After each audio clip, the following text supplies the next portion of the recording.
devised the following strategy called the von Schlieffen Plan. Russia was the most dangerous opponent because of raw numbers. Russia, possessing a huge population, was, however, technology backward and military inferior. Therefore, Germany would attack France first, ignoring the predictable. Germany would invade France through Belgium in a massive hammer stroke by using the superior railway network to move the troops to the front. It was assumed that France would act as suspected, and that Russia would take 6 weeks to mobilize its army. They took less time than that. Germany planned to give up some territory in the east. There was, however, some issues. The plan had been modified by von Moltke, M-O-L-T-K-E, in 1906. More troops were stationed in Alsace-Lorraine and in the east. The plan was very rigid. It only contemplated war with both France and Russia. While theoretically sound, many aspects of the plan were practically unrealistic. The speed and movement required of the German troops could not have hoped to be achieved. By attacking Belgium, Germany risked widening the war at the outbreak. Okay,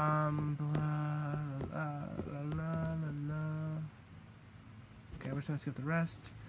Is that part of the test? End of the war. I forgot to cover end of the war in the other video, so here we go. The war ends. The Germans reached their peak.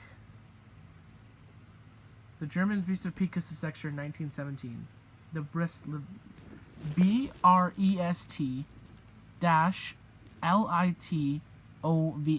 That's the treaty, and Russia, Germany signed. It's probably in the multiple choice. With peace in the east, Germans could now concentrate their forces in the west. However, the German advantage was offset by the U.S. entry into war. 1917. Okay, that's not end of the war. Okay, the leaders of the victorious powers in 1919 at Versailles was to formalize peace. Germany was not invited. Woodrow Wilson, U.S. Lloyd George, UK, Clemenceau, CLEMENCEAU, France, and Orlando, Italy. Issues were not limited in Europe. Ethnic minorities were very vocal. Germany was not a willing participant. Public opinion would weigh heavily on politicians. Despite the promise of Woodrow Wilson's ideals, they were brought into conflict with national interests. British and French people were led to believe that Germany would be punished. Italy was still after Italia Arenden and completing claims with Serbia. France wanted to permanently weaken Germany. Britain still had imperialist interests. Japan was eyeing Asia and freedom of the seas. The Treaty of Versailles attempted to create peace without victors. This was impossible since neither Germany nor the USSR were invited to the negotiations. The treaty included the following provisions. The League of Nations. Wilson was willing to make concessions if this was included. The League could intervene to economic or military sanctions. No military force of its own. All actions have to be unanimously.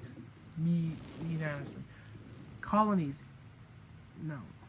Germany. Okay, so the aftermath of the war, the end of the war, the Rhineland was demilitarized. Germany's military was demilitarized. Reparations. Germany was willing to pay all damage done to silver property. France and Britain heavily intended and wanted Germany to pay for everything. To justify the amount, the Allies included Clause 231, the notorious War Guilt Clause. Taking responsibility caused much bitterness and resentment in Germany in financial hardship.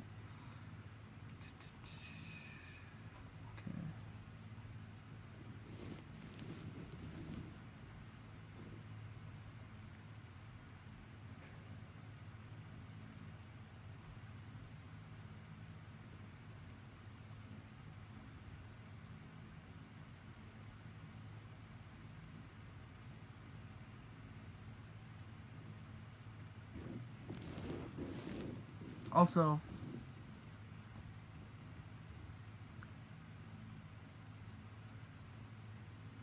the Austrians soon collapsed and the Germans knew the end of the war was near. They tried to negotiate peace before their army disintegrated and war reached Germany. Unfortunately, the end came quickly.